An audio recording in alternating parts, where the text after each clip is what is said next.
Alrighty, Doc here from North America. Good morning, good afternoon, and good evening. What do we got going on today? Just check it out. There's the dollar index. What is that? It's on a weekly basis. Up on J4X right there. You can see, let's see, go like that. There we are. So it's just been sliding and sliding and sliding. Same situation over here on Chicago Quant.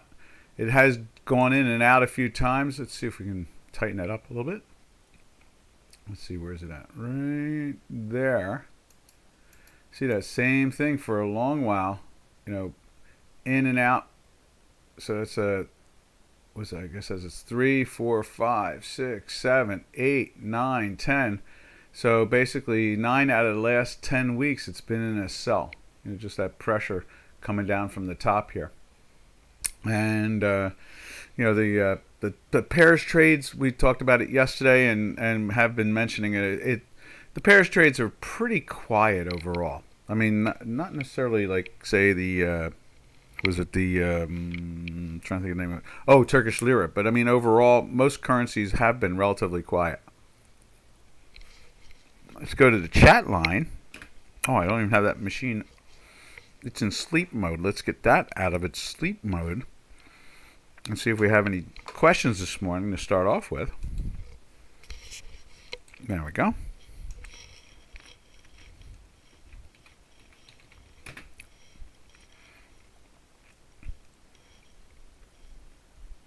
As it spins away. Spin, spin, spin. Come on. There we go. And let's get into the chat and see what's going on. Where's it at? Dukascopy right there.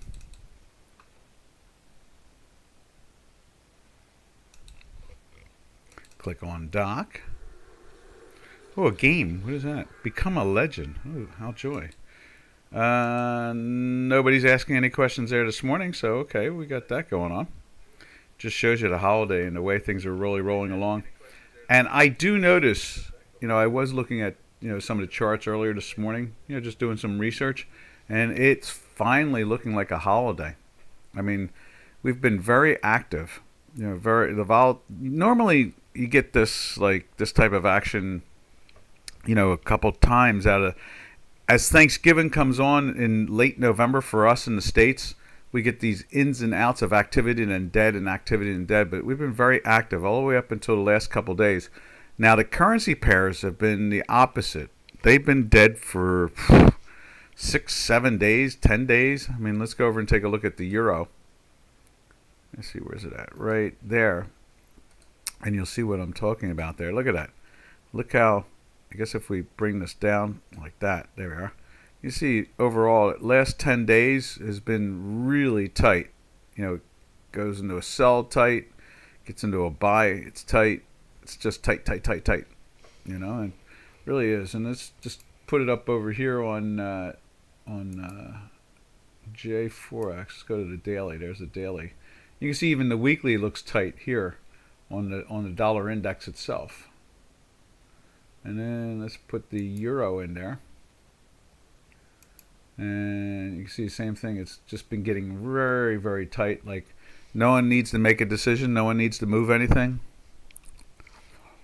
No one needs to do anything. That's usually the way currencies seem to work more than anything else. They seem to always be ahead of the marketplace. Money goes into the currencies and then it stages its way into other products, bonds, stocks, gold, silver. As we drink our tea. Oh, there we go. There's Robin. Yo, Robin. So that is that is true there. Now let's, there's the euro, and you can see it's in a daily buy and a weekly buy, and it's it's doing that thing. And let's see, how's that? That is trading at 70. What is that? The green line's up to 73, almost 74, and the dashed line is at 62. So it's just correct. It's just sitting there correct. Green line is above the dashed. And then we'll go over to the cable and see what the cable's up to this morning. And there's the cable. And I was surprised. I saw it this morning a little bit firmer than usual, which is nice. And there it is on Chicago Quant. And you can see here it's trying to get into the buy. It's like, oh, good. A little buying. You can see our weekly is still underneath. It's minus at the moment right there. So it's going in and out, basically. One moment it's trying to get going, and the next moment it's trying to sell off. So, again, end of the year settlements. Usually we see some news. We've gotten to a point now where we barely see anything in this new administration. So, in other words, I was really surprised we even saw the swaps when they did the swaps to help out Switzerland. Back in November. That was a surprise right there that we actually saw it, because we didn't see it on the yen, and they both marched in the same direction. So obviously something has changed there. Whereas the swaps, in other words, the Federal Reserve was actually lending money, overnight money, to Switzerland for probably Credit Suisse, that type of thing. Yo, yo, yo. As I take another sip of the tea. If no one's around, I'm going to drink tea and so forth and so on. What else can we say about the cable? I guess that's about it. It's just, again, it's kind of lackluster. I guess that's a good way of describing it. Lackluster. In other words, no one's lusting for it. And then we switched right to the Swiss. There it is. And the Swiss went into a sell there yesterday, right there. I guess we could put that line down below. Let's go like that. There we are. Get rid of that one. And the weekly is holding comfortably well underneath, as you can see right there. It doesn't seem to want to let any buying go on. Let's go over to here and put the Swiss in. Where are you? Where are you, Swiss? Right next to Canada. There we go. But again, oh, look at that. That's looking like a reverse head and shoulders. Now that's kind of surprising. Again, end of year. We have found since quantitative easing, we have found that central banks actually don't print money when they need it. What they do is they just go to the Federal Reserve and get it. I guess they must have such a tight leash on the planet at this point. A leash like on a dog or an animal of some form. They must have a tight leash on a lot of these central banks. And the word, I guess, must be is, don't print, we'll lend it to you. That's really weird, but I guess that's the only reason I can see how we do things like do swaps with the Central Bank of Switzerland and things like that in other countries. We see that too. We'll see where they do 30-day money. Somewhere along the line, it'll come out if they've had to do it for the British pound or other countries. We see it every so often. We don't see it all the time. That's the amazing thing, is they hide it. They don't talk about it. Someone spots it in the balance sheet. Someone foolish has accidentally put it in the balance sheet. And when they do that, then we end up seeing it. And then when they don't do that, we never see it. So what they did for Switzerland, we saw. What they did for Japan, we did not see. All right. And we'll keep our eyes, out there looking through the Fed balance sheet and so forth to see if we can find it every so often. And speaking of the yen, there it is, in a buy for the last 3 days, as you see right there. And the weekly sell from up in here. And let's put it up over on J4X. Right there. And you can see it's perked up the last couple of days on the daily, just like we have over here. And a little slower on this one particularly, but nothing major. That's because it's so tight, and it's a time of the year.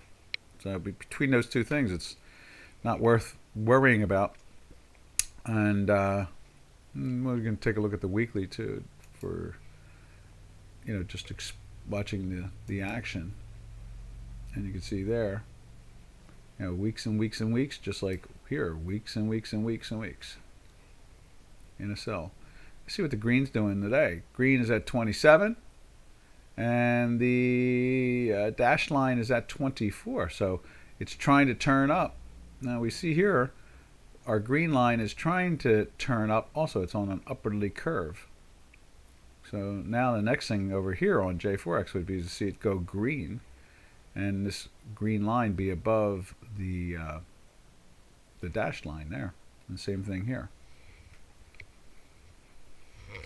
And that is the simplest way of doing analysis, when you really think about it. Just a simple visual. Does it get cross the zero line? Does it not? Is it staying in the zero line or is it not? On the plus side or on the minus side? That's pretty much the answer to all of it at this point in time. All right. And, we're on Wednesday. We're in the middle of the week already. It's Happy to Hump Day. So tomorrow becomes Thursday, and it's like, wow, then Friday. Now, in the States, we are open on Friday, and I think we're closed again on Monday. I'll check my emails and see for the holiday trading. All right, and from there we go over to the Turkish lira. We're moving nice and fast today.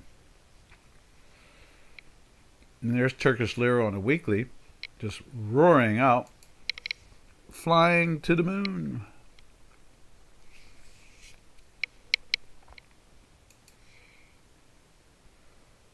And right there it is. It's been flying to the moon here too. It's been in a buy for weeks. 3, 4, 5, 6, 7, 8, 9, 10, 11th week in a buy. It does not want to give that up, does it? Right there. And look how, as much as you see this volatility day right there, the next 2 days have been kind of quiet. I would imagine they've resolved most of their issues. I would think that, it's usually the way it plays out, is that when we see the central banks getting involved in doing the overnight swaps and all that other stuff that they do, usually it's kind of end of the year type of action. They need to settle their books up. Let's put the dotted line in there. Makes it easier. There we go. As you can see there, it goes into the sell, it comes back into the buy right there from that volatility day. Volatility day. Let's move that back down to the zero line.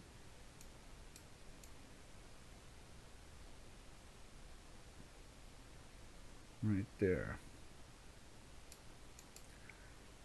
And we'll put a little green line in there for the last 3 days.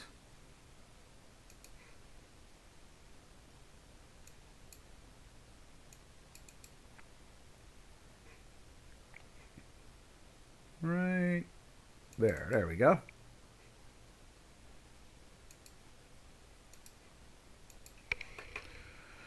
And let's put the daily up on J4X. Like so. A couple days of green. Actually, that's interesting. Did we just get a red dot? I think we just got a red dot. But we're still plus, so we're not, it's not pushing us into the sell yet. I wonder if that, there's the interesting thing, is we got a green and a red dot there. The next day we had a volatility situation. This day it showed the volatility situation. Where's the last one? See if some of these volatility signals. Not really. Okay, yeah, look at this one. Let's see. Get over here like that. Right there is interesting.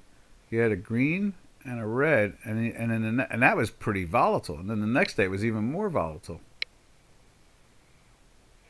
Interesting. I don't see the others jumping out at us. There's one right there where it almost flat lines. It goes up for a couple days, but nothing major. There we go. All right, and that's the Turkish lira. So from here, what we're going to do is we swing over to the two currencies that normally reflect commodities trading at the same time. The Canadian and the South African rand. So let's take a look at the Canadian first, and I would imagine it's going down. There's CAD, and it's going down. And why I said that, of course, is because we'll put it up over here. Oil is going up in value. Right there, there's American oil. Looking a little bit haggard, I guess you could say, and kind of like trapped. And let's see what it looks like over here.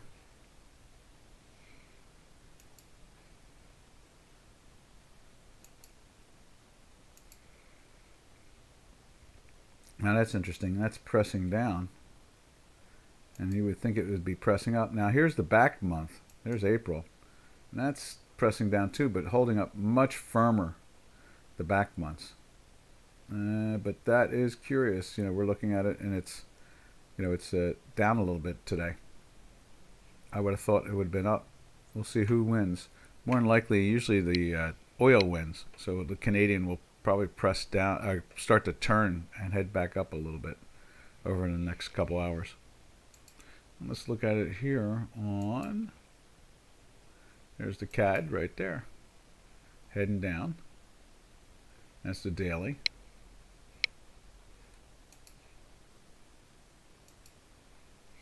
And there it is on Chicago Quant. You see that right there, just pressing down, playing with the lows right there. And a daily sell for this is the fourth day. Okay, you see same situation over here, 4 days of red bars after a quick green. And let's see what the overall weekly looks like.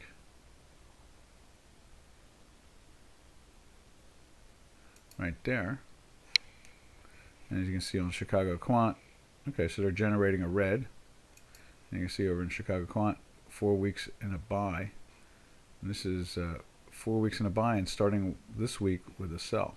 We'll see what they do with that. I would imagine just the fact that we're seeing this, they're going to find a way to curve and move back up again. Especially if oil rolls over a little bit. Now, someone came out, I heard them like an hour ago, talking about the idea that oil was going to go to like back up to 95 to 100. We'll see.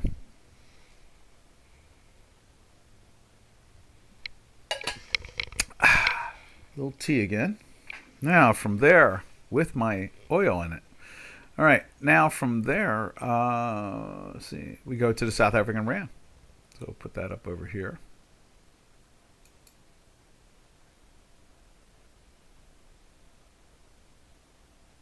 Right there. And there's the weekly.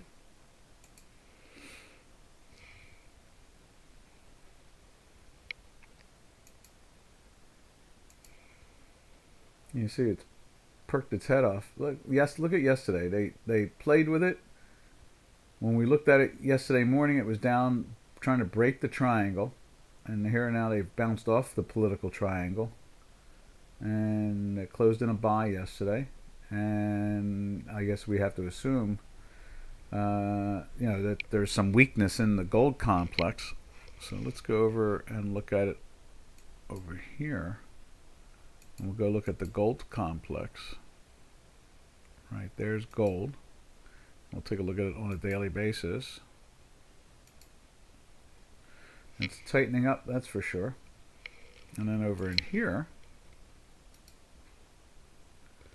we take a look at gold right there. Now, yesterday we actually were playing around with. I guess it was it was as quiet today as it was yesterday, and I was looking at Bitcoin, and I was thinking, I really do. I've said this for months now. I really believe, especially after the FTX situation, I really believe that like the 16-ish area is a real support. There's a lot of support there, and I don't seem to want to sell it. So obviously, when you think about it, 70,000. Let's do that a little bit. We'll combine this all together because I thought it was a well worth conversation. Silver? Yeah, here, I'll put silver up. And silver was really the one I was really comparing yesterday more than gold. In some ways, I was using both of them in certain characteristics. Now you can see here it's trying to get into the buy today on the silver, but it's down just a little bit. Nothing major. 24.06 versus the what was today's high? 24.27. Yesterday's high was 24.40. What was that? 49. Almost 24.50 yesterday. Now, this is what caught my eye. When you really think about silver, okay, silver is down. When we look at the product itself, this is what caught my eye more than anything else. You can see here, silver put a low in, like played with $18. Okay, and I think the last futures contract it actually, oh yeah, it did. It went down to 17.56. Okay, now the all-time high in silver is like 52. Okay, let's put it up on J4X. It's always J4X is always nice to look at bigger long-term charts. There it is, right there, and we'll put the weekly in there. Now this is what caught my eye yesterday, and I talked about it a little bit. But when we really look at the whole action of it all, I guess the all-time high is, these are in the 20s, so that's only that. I guess we have to literally go to a monthly.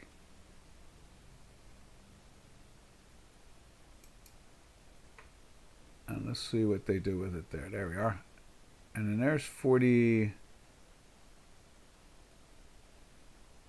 Yesterday I saw it was like 50 something. All-time highs were like 51 or something like that, but this contract didn't make it to the 51 back then. All right, so think about it. It went from 50, or was that 49, right? It's like 49 and change. Right there, is that it? I think that's it right there. 49.77, okay?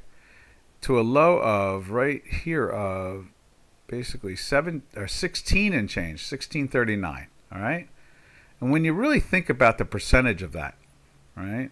When you really think about the percentage of it, in many ways, it's like looking at Bitcoin. You know, in other words, Bitcoin went from 69 down to basically 16,000. Okay, so that's like, you know, 4 times 16 is it dropped 75% basically. Okay, let me just do that math again real quick, and that is, you know, Bitcoin was at 69,000, almost touched 70, goes down to 16,000. So 4 times 16 is 64. Okay, so it's, you know, off by 5,000. It's more than 80% down. It's like 78% down, is it?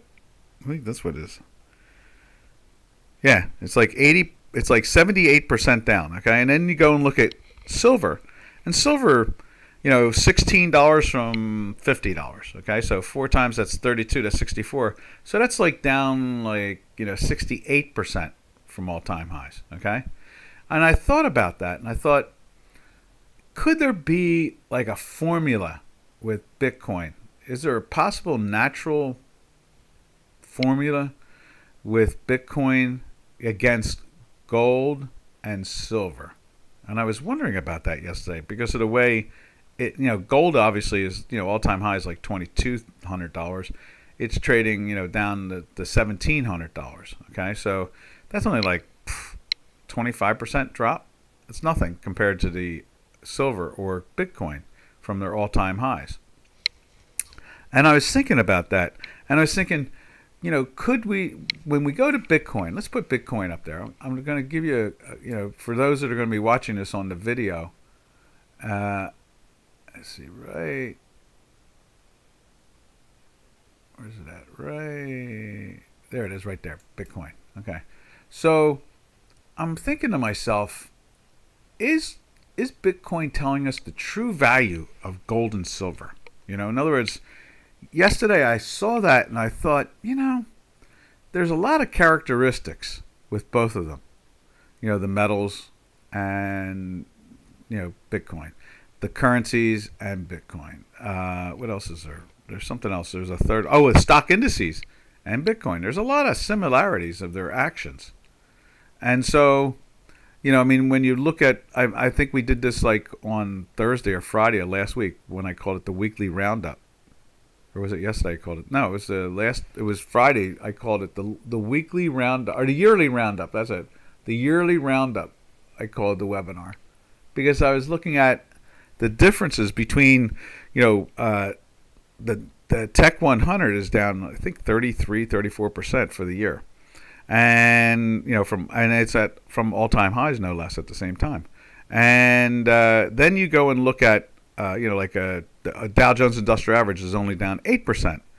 And so, you look at these different products and companies and their sectors, and then you try to see if it makes any sense. Do they match up with each other? Here we show South African Rand with gold, Canadian with oil. And I was thinking, does Bitcoin really have a ratio?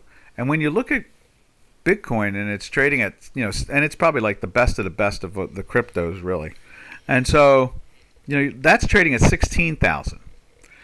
Is 16,000 now, like I've been saying for a while, I think that's the fair value area. And I said, I would be really surprised if it got below like 12 or 13,000. I really would.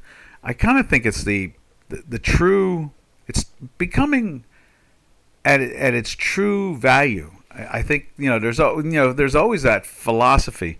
What is fair value? What is, and you look at the bid and offer, and you watch the way things trade, and you follow the trend and so forth, and it kind of defines and it creates channels and price ranges and so forth, and you kind of get a feel for something that stays that way. And I'm gonna drift even deeper into this conversation, and that is, when I was young, there was a company called Digital Equipment, and it was a very successful company in the sense of what it did.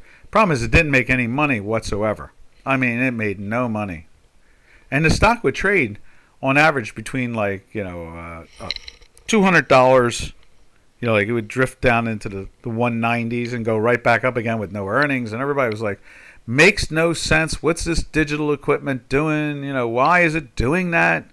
And what they were is that they had been a engineering group by a fellow named Olson, who came out of MIT, the Michigan Institute of Trucking. And he had developed wireless, he developed Wi-Fi.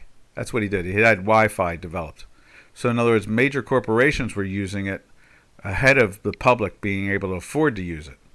And so didn't make much money, but enough to keep the company afloat and everybody believing in it. Okay, and so his stock was value, And so that once Wi-Fi and networking got going in the 90s for everybody, it automatically, the stock got bought by Compaq Computer. And Compaq Computer then got bought by Cisco Systems, which everybody knows it's in the Dow Jones Industrial Average nowadays. But Cisco is a wireless networking company. And so it was like this merge. And Digital Equipment was a perfect example. No one could figure the fair value. For a long time, people would just say it over and over again. This is ridiculous. I got to short it. And they would get their heads handed to them. And year in and year out would go by for years, through the 80s, into the 90s. And then when the internet really, www really started to really blossom instead of a bulletin board, it just, and then they started selling these network systems, like Cisco was selling it, and I forget who else was doing it. The wireless network. The next thing you know is that Digital Equipment got bought up instantly by Compaq Computer, which was a very solid computer company. And then they got bought by, I forget who they bought. They bought a bunch of different companies. They might have even bought Tandy's computer system, and they bought like Commodore, and they bought all the little computer companies up and built, and they called it Compaq. And I think Compaq was a spin-off of, I don't want to call it Hewlett Packard. I'm not sure who they got spun off by, but they were a major corporation that spun their computer company off. It was that type of thing. So, that is really the the gist of it all is that I remember looking and listening to people trying to figure out the fair value. What is the fair value? Matter of fact, we may even call this, what is fair value? And how do you understand, how do you, spot it? Fair value and how to spot it. And the Bitcoin, in many ways, shows that same characteristic. Like, people look at it, you hear the people who don't pay attention to the crypto universe, and they go, I don't understand it. Why would anybody buy Bitcoin? It's not worth anything. It's just air. And that was pretty much what digital equipment was. It was just air. It was selling a wireless system that no one could see, but could use. And the I guess major corporations were using it, and it must have cost incredible amounts of money to go wireless. Back in those days, it must have been like the T1 lines and things like that were wireless for major corporations or something of that nature. It must have been something of that type. And then finally, digital equipment found a way to, the technology, the retail technology caught up. That's what it really came down to, is that all of a sudden now people could afford to put wireless systems in their homes. I imagine I think it first started off with Comcast and things like that, the cable companies. And they put it into the homes. And then from there, you could buy them, at Best Buy or other, stores. You could buy a wireless system. And then sure enough, I don't even remember what they paid for digital. I think they may have paid $300 or $400 for digital in the end. I don't remember even. Because it was just such a, at that point, it didn't matter. Everybody now finally understood why digital equipment for years was trading at $200 a share with no earnings. Nowadays, we see that we saw that with Amazon for a decade and a half, 2 decades, but it had cash flow, and that's exactly what digital had. It had cash flow, it just didn't make money because it wasn't being sold on a large enough area. In other words, not enough people buying it. But once they could sell it for $190, $150 instead of $1,900 or $5,000, then it started to work out. So anyway, I looked. Yesterday we were looking at silver. Robin said, "Hey, look at silver," and I looked at silver, and we looked at gold, and I looked at Bitcoin, just accidentally. We had a lot of time on our hands yesterday, and no one was asking questions. So then I drifted into the Bitcoin, and I started thinking, Bitcoin's trading at 16,000. Is that really maybe the real true value of gold? In other words, I always say that I think, in other words, Bitcoin is a new asset class that emulates gold. It emulates currencies. It emulates stock indices. Okay, in other words, it hits all the spectrums. At the same time, it's a crypto. And it functions also like a private bank. You own Bitcoin. You're literally a private bank. So, in other words, you own Bitcoin. You can sell it to somebody across the planet without going through a central bank. And you just have to choose which ingredients of measurement, gold or silver or dollars or rand or euros or whatever. How you're going to transfer it from one to the other.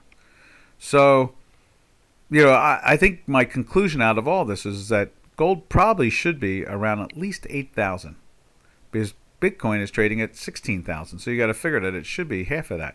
Then when we looked at silver and thought, because we were looking at silver and we're thinking, wait a minute, silver at all-time highs around $50, $51, and it got down in the 16s. It had the same collapse as the cryptos. And then you put the silver and gold ratio together, and it says, maybe in essence, we never saw the real high of gold. And I explained why, too. You can't allow, in other words, a central bank or banks cannot allow gold to go to its natural value, its fair value. And the reason why is that there are many, thousands, tens of thousands of funds managing money, and that money has an incorporation. It's been incorporated, and so the incorporation to manage that money, the document, the manifesto itself, the incorporation document itself, says, if gold goes to X price, and if it does, it's, inflation goes to a certain price, you have to do something with the equities. You have to get rid of them, and vice versa. If it drops, you have to buy them. So the central bank pretty much has a manifesto going on its own. Basically, kill the price of metals, or have a collapse in the equity market. Have a collapse in the equity market. Let me take a sip of my tea. So that's pretty much where we're at with that whole thing, is that they have to keep the metals prices down, or you get a collapse in the equity market. That's why gold and silver and the stock markets always seem to move opposite. You have, in this case here, let's put gold and silver as, let's just take a look at the S&P 500. We'll put, let's do this. Let's put gold again on, or silver, either one, take your choice. But let's put silver up there because Robin wants to see silver. That's fine with me. So here's silver, and there's in a monthly, okay? And it's been, it's been pressing down, especially this last, thing. And then you can see here in the stock market. Now this is a monthly chart. So the stock market, let's put the stock market over here and see if there's some correlation to it. There it is right there.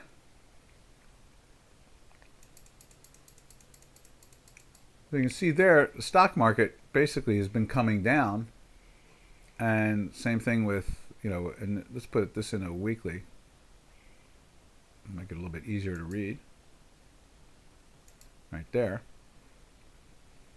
And then you can see it's been lifting up, and let's see. So this has been lifting up, and the stock market has been lifting up. And then when this thing tops out and goes down over the last year or so, the stock market has done the same thing. Let's do this. Let's tighten that up more. Maybe it'll show it. Yeah, so you can see here, it's just, so when this tops out, the stock market tops out. So, I guess in some ways you would think that when one is going up, the other one's going down, and normally that's usually the way it goes. And so you can see from this dramatic look all the way back to March of last year. Is it last year? No, March of this year, March of 2022. And then you can see even further back in February, right there. I mean, you can see it was much higher up, the stock market, at all-time highs. And there's definitely a correlation because they don't have a choice. They have to keep the metals down. As long as they keep the metals down, they can keep the stock market relatively flat. I mean, you're not seeing like in the Tech 100, you're 33% down. But I mean, when you look at gold, it's like 25% down. When you look at, or 23% down, and then when you look at silver, it's like 52 or 53% down. It's like, there's something going on there when you really think about it. When you look at the range and the prices. So, I think that the true value of gold is probably $7,000 or $8,000. Because Bitcoin is at 16. But will we even see that? Even if it was down to $4,000, it'd be twice the price of all times. So I don't think you'll ever see it. No, in other words, all us that say gold is and metals are underpriced are gonna have to stay. Oh, look at that! I'm seeing Netgear advertising right now. Now we were talking about the wireless system. I think that is really the answer to it all in the end. Is that we'll probably never see 4,000 in gold because the central banks won't allow it. But what you will do is you'll probably see a very firm Bitcoin because that's the only alternative to in other words, if you're a metals player You've got to, when you get long gold, you should be getting long Bitcoin. When you're selling in metals, you should sell your Bitcoin and sell your metals. Now I'm assuming that it's going to be very hard to break down into the 12s and 13s. I kind of really believe it's going to be very tough. I really don't think we're going to see that much more weakness, and there's no reason for it because there just isn't. The sellers are pretty much done, I would assume. I mean, if FTX couldn't look what, let's put the Bitcoin, the January contract up on the screen here on Chicago Quant, right there. I mean, this was the FTX. It fell from basically 2,100 down to 16,000. So it's like a 25% drop. Okay, it's locked there now. It doesn't care. It's like the honey badger. It does not care. It's going to sit there. And the metals complex is, let's take a look at gold over that same time period. And there's gold. Just looking at it in November. In November, it's started to appreciate to what I think is more of its fair value of $4,000 to $8,000. Somewhere in that range. But it it only bounced from the 1,650 area to the 1,800 area. It was probably a combination. They were buying Bitcoin down there, and at the same time they're buying the metals complex, and the same thing went on with silver. And there is November, and you can see it breaks the top of this range of the last 4 months, 5 months, something like that, and jumped up into here. So, in the end result is the fair value of metals is obviously way higher. Will we ever see it? I don't think so. I really don't. It'll have to take a really healthy global economy where they're not doing swaps with the central bank of whatever. And that goes on all the time. We see that. They hide it. They're doing a good job of hiding it, but that's what goes on. And so, will we really see the true value? No. But it doesn't make sense to buy, gold and silver when they drop down into the low range. Yeah, because they'll find ways to get back up it again. Will we see 51 again in silver? Not for probably a long time. That seems to be very frail. Very weak. Compared to gold. Gold is so much more solid. At 2,200 is the all-time high. We're coming down in inflation. It's trading at 1,800. It says something about it. It says something positive about the metals market in general. That gold is obviously the stronger suit, the thing that central banks use more than anything else. All right, and that's basically my conversation that I had, yesterday. I just didn't play it out long enough, describe it long enough, get a way of, bringing out the fair value, talking about digital equipment and seeing it evolve to its fair value, and then and I've seen a couple stocks throughout my lifetime have that problem. People say, why is it trading at 17? Why is it trading? I've seen a stock, a municipal, not municipal, a muni utility that traded at 17 and it was paying something like a 7% dividend or 8% dividend when everything else was like, actually it was trading at 17 and trading something like a 20 some odd percent dividend for a couple years. And people would say, this makes no sense. This makes no sense. It was Pennsylvania Electric. And they were building Limerick, the nuclear power plant back then. That was the last nuclear power plant, major nuclear power plant built. I understand they have portable nuclear power plants now, that generate, can generate power. But, none of these big industrial ones anymore. And, it just, for years it went on paying some crazy number, like 18 to 20% in dividend. People couldn't understand why. And that's because sooner or later, when Limerick was done, the stock exploded up.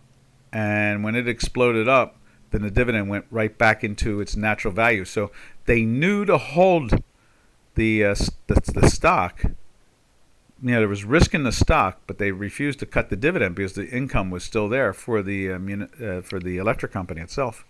So,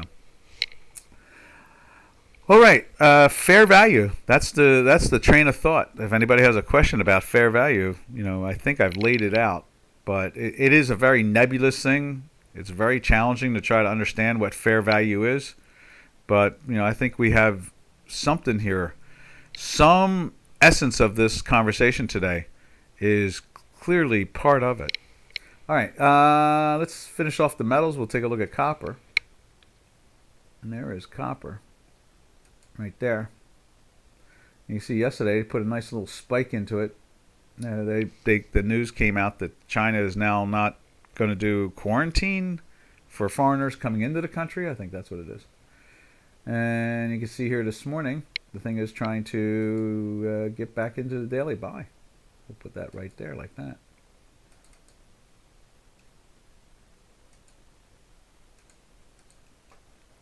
And it's in the weekly buy for weeks upon weeks. It's not letting go. It's pretty happy about it all. Let's see what copper looks like over here.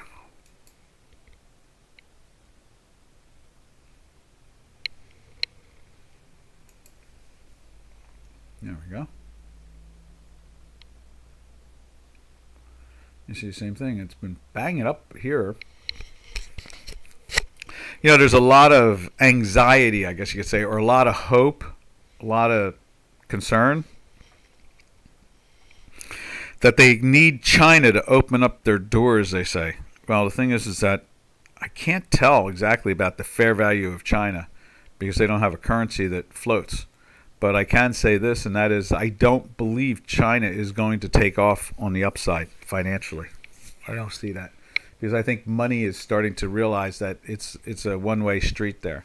Until they get more, go back to more capitalism and less fascism, communism thing, I don't think they're going to have a, everybody's hoping this, they can help the world get going economically. Socialism doesn't. No socialist country has ever lifted the world economy up. Now, we were buying an enormous amount of things, $3.5, $400 billion worth of stuff from China, and it was making it look like it was growing, but they're not really growing. So, if they were really a growing economy, they would have a floating currency, and people would be coming in and getting invested the correct way. And instead, they have to buy. They invest in Chinese companies, and they don't have much power over their investment. They don't do that anywhere else in the world. So in other words, when companies, funds, management companies, investors go to other countries to buy companies and invest in their companies, they get seats on the board, and they have control in different ways, and they can have majority control depending on how much they bought. But not in China. You can't get any of that. So, and then even the accounting is confusing. It's not even international accounting. So, I'm not convinced that China is going to allegedly pull the world out of its slump, because it would be the first time a socialist country could do something like that. And the only way they can do it is if we buy from them, and then they spend the money. But they're not going to create more than just the products that they're paid to build. That's about it. By us, the U.S. That's why I call it the angry colony, because it looks like the angry colony. All right, let's take a look at platinum today. Let's see what platinum looks like. Went into the weekly buy last week, which is cool. There it is there. Moving up even more. You would think the metals complex would be finding a way to go. It's been in a daily buy for 6 days here. And we're back in the weekly buy with no problem. So it's going to be interesting to see how this metals play out. I would assume it would be on the upside, and they're going to get it to go. We'll see, maybe 26 or something like that in silver if we're lucky. And, there we go. We got somebody this morning. Good morning, Ahmad. How you doing? Do you expect any action in the last few days of the trading, or is it dead? It looks like it's dead. It does. This week in particular looks pretty dead. I would think, the markets are thin.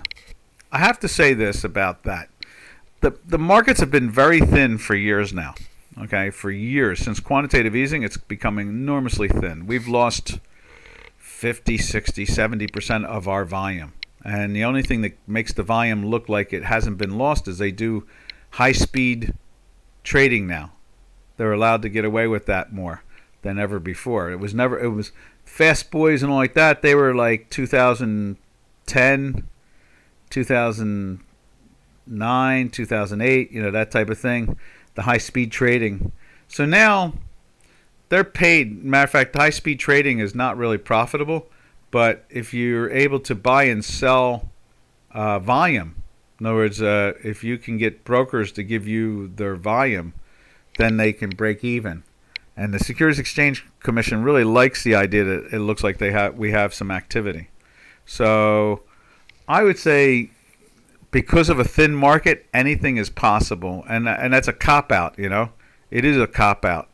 I don't really think there's going to be any action, but, the math will tell us in the end which direction it is. And this week more than it has. Normally it starts in November. You see this type of trading. It gets kind of sloppy and sideways. We showed the like here. We'll show you the currencies are a perfect example.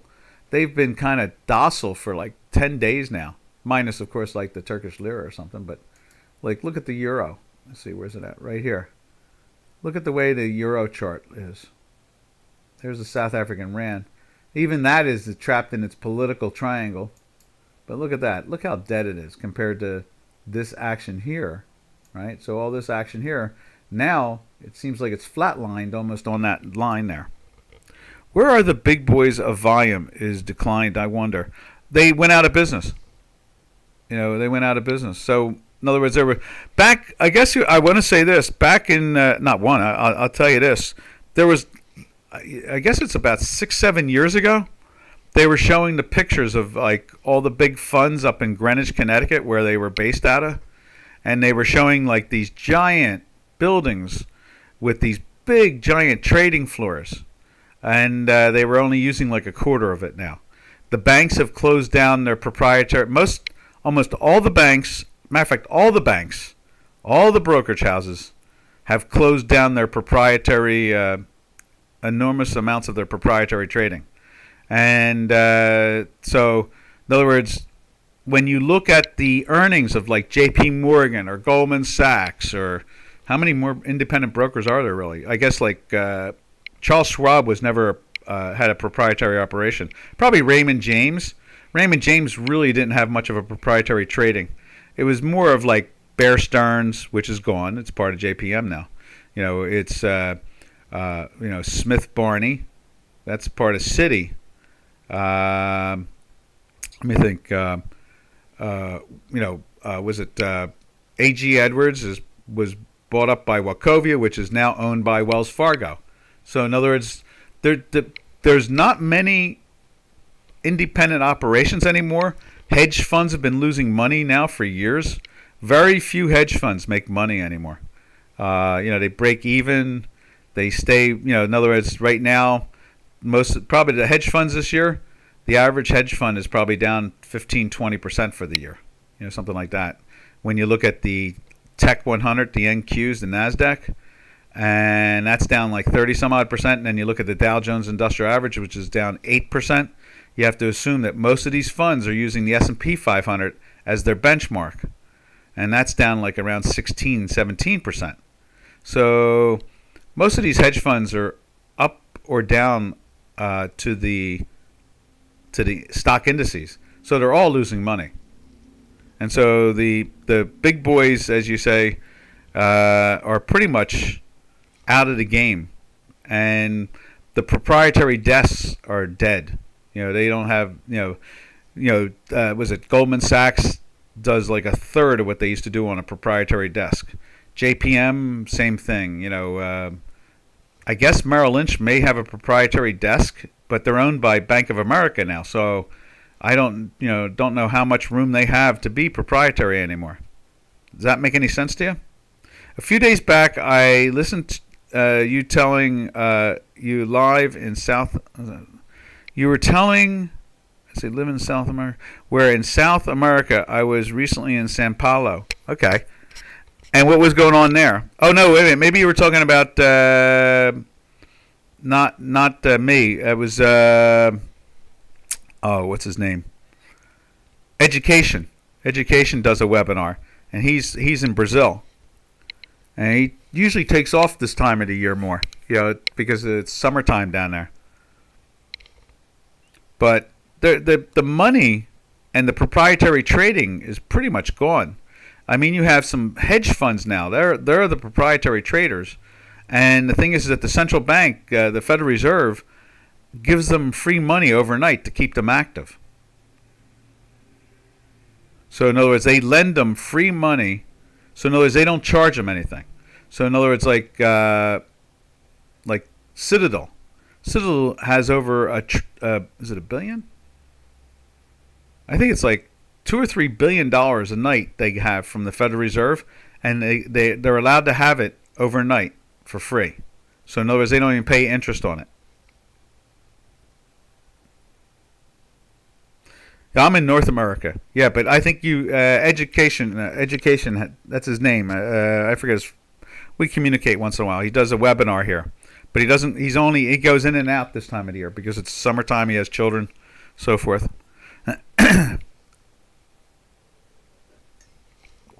But overall liquidity. Matter of fact, the New York Stock Exchange. I follow the volume. The Nasdaq is still trading like 4 billion some odd shares a day. They've taken the volume away from the New York.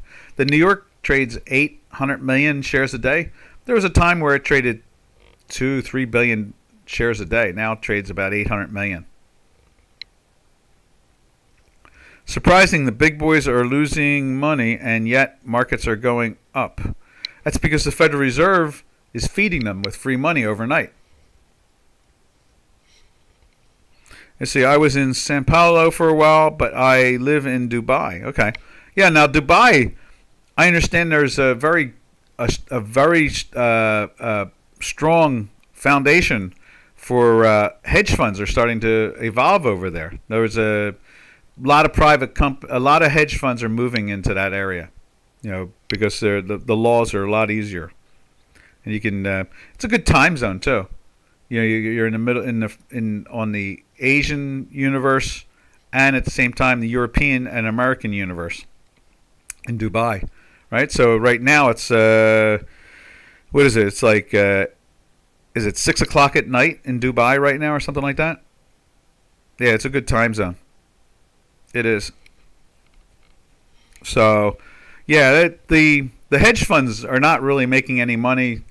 Matter of fact, they are minus, to be exact, because they measure their success if they beat the index. So if the index is up 6% for the year, if they make 6.5%, that's a winner. If they make 5.5%, that's considered poor work. You're done bad.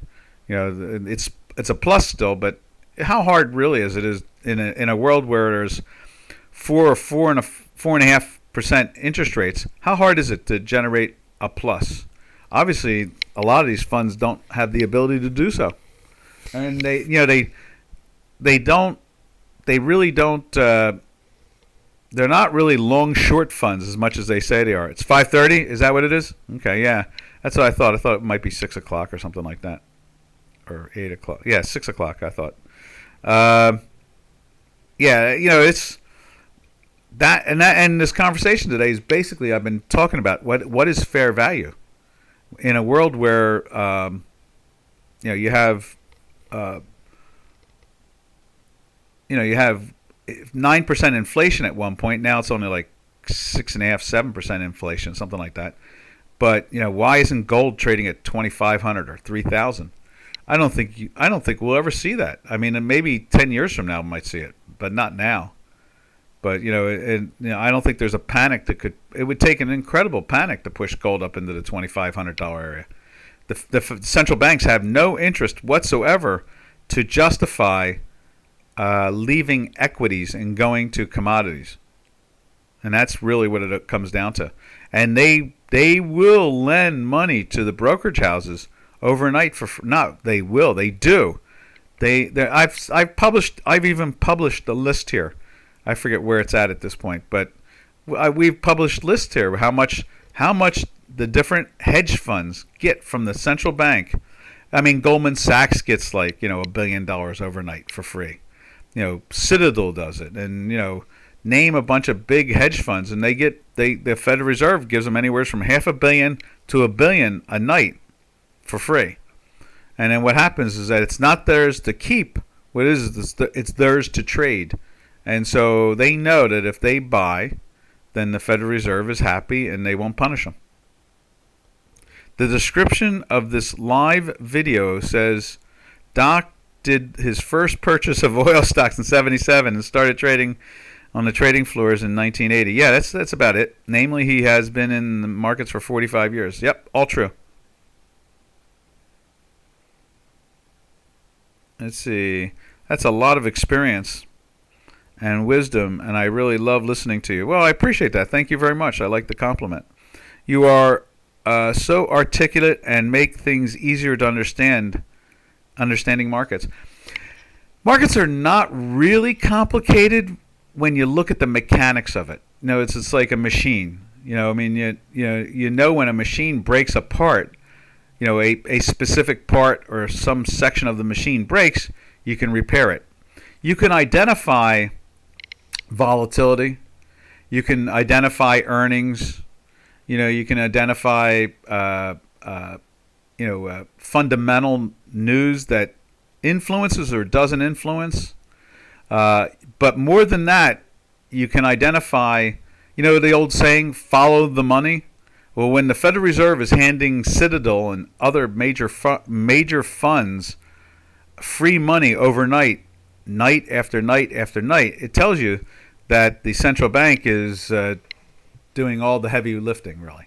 In other words, the Federal Reserve and the central banks around the planet are doing their best to keep the markets liquid, and that saves them from having, the government from having problems. Pension funds, retirement funds, investment funds, educational funds, corporate funds. They're all being parked in short-term money. I'm picking something off the floor. Some popcorn I saw. And so there's a lot of mechanical things you can see, not counting the fact that we have a very comfortable algorithm that I've been using for decades. Decades upon decades. I've been using it since the 80s. So, the same algorithm, I've improved it, made it more functional, added and tweaked its math a little bit more. But notice the accuracy level. It tells you when we're in an uptrend. What is this? This is the euro, okay? And you can see, let's see what we'll do here. We'll do this. It's a perfect example of being able to actually show my work from my experience.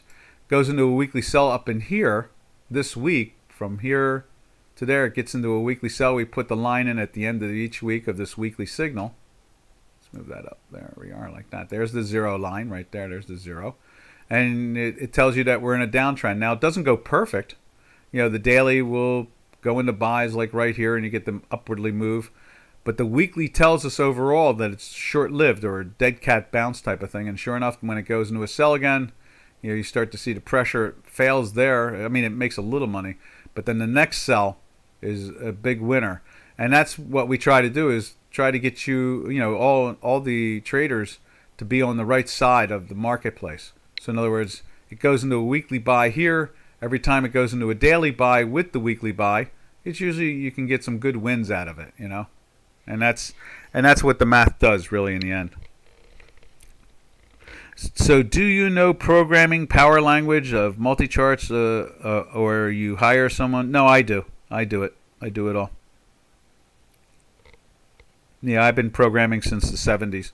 In physics, back in those days, in sciences and physics and so forth and math, there were no programmers. So you had to learn the program and the science at the same time. So, no, I was a science major. So, So that's pretty much what it comes down to, is that you can see the physical mechanics, and then my work, my math, keeps me pretty honest and in the right direction.